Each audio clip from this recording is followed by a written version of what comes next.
Good evening, everybody. Hope y'all doing good today. We out here in the backyard. It's pretty out. I've been getting a lot of questions about worm tea, rightfully so.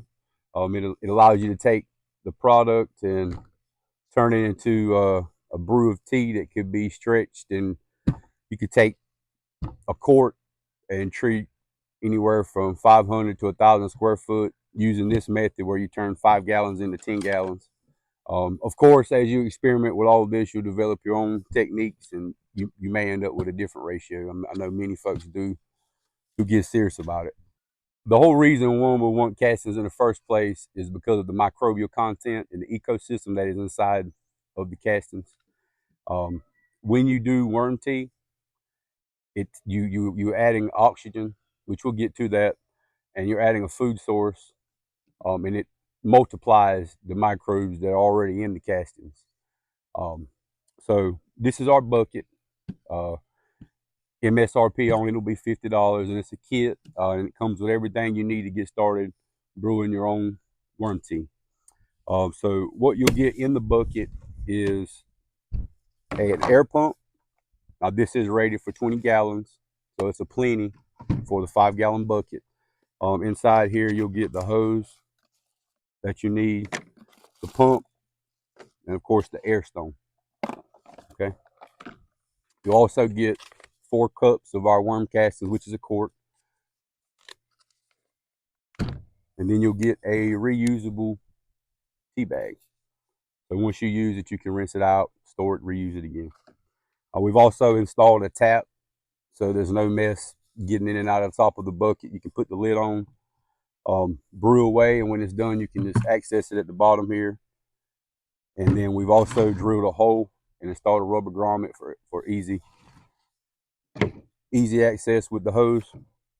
So we will include instructions as well, but I just wanted to do a quick rundown. It's pretty simple, just a quick tip. You'll have water.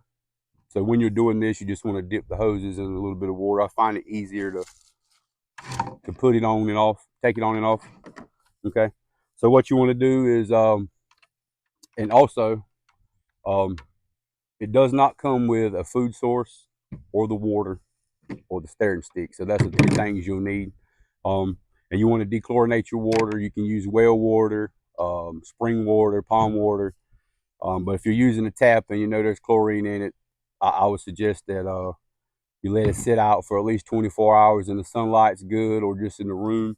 Or you can go ahead and put the stone in it and run it that way, and it'll help evaporate that chlorine. So once you have your water inside, you'll go ahead and stick your hose in the side. Okay. And then at this point, you want to install the air stone. And this will go all the way down to the bottom of the bucket. And then from there, you want to connect the hose to the air pump. And this is a Paul Fly air pump. I will say this is a reputable company. So they have pretty good stuff. And I've been using their pumps for years. Never had any issues. Okay. So from this point, you want to grab your tea bag. I'm not going to actually fill this on camera. But most of this will fit inside of here. You may have just a small handful, give it to a plant, or you can just toss it in.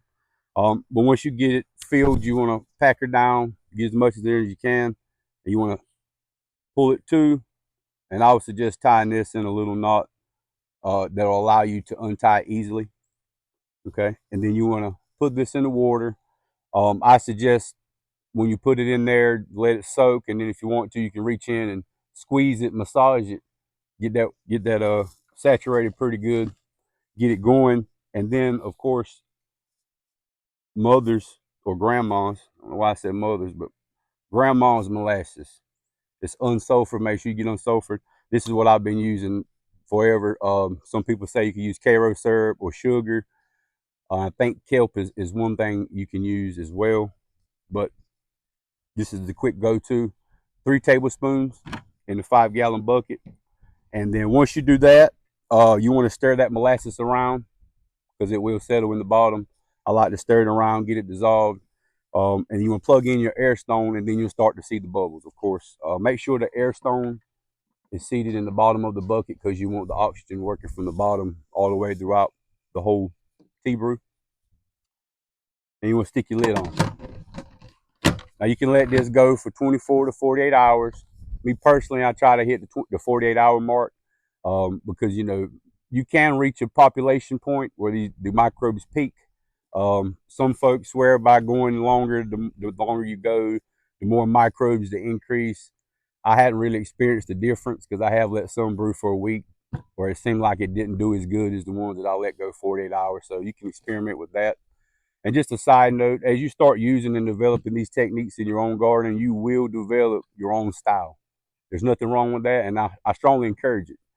Just take what I give you and make it yours at the end of the day. And that's what I have done. Um, so if you want to come a little closer, you can see this is a batch I've been brewing for 2 days. You can kind of see what the tea bag will look like once it is brewed inside. And I'm just going to drop that bad boy back in there. And the fizz at the top is good, something you want to see. And at this point, like I said, this has been going for 2 days. At this point, you can slide it to the front, open the tap.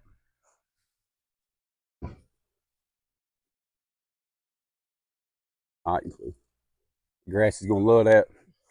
But fill up your bucket. If you're using a gallon pail, which is what most folks use, either way, 50-50 is the mixed ratio. Like I said, this whole 5-gallon bucket will do 10 gallons.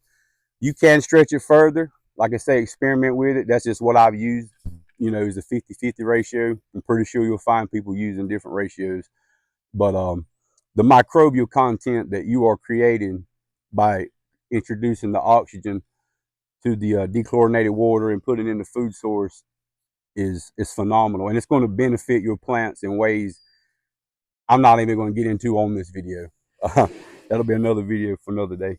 But that's your typical go-to for making the worm tea.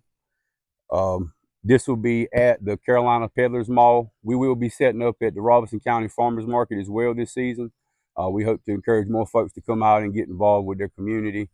As far as what we got going on is being self-sufficient.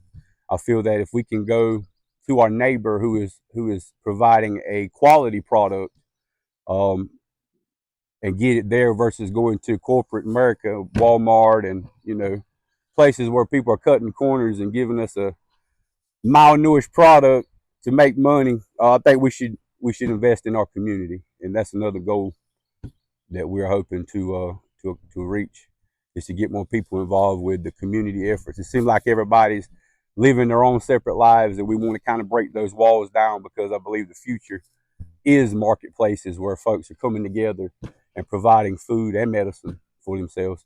But I hope you enjoyed the video. We'll see you guys out there in your gardens this year. You have a good day.